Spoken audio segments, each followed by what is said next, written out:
వానికి నేను నిస్సందేహంగా ఈ జన్మలో ఆనందాన్ని అందిస్తాను. మరణించిన పిమ్మట వానిని నాలో ఐక్యం చేసుకుంటాను.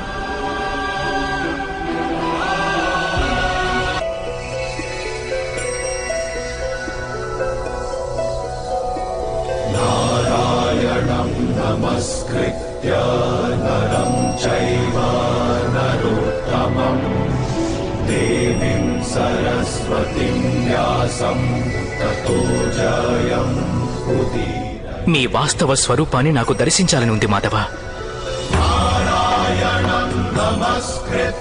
తమరి శక్తి, తమ జ్ఞానం, తేజం, ఐశ్వర్యంతో కూడిన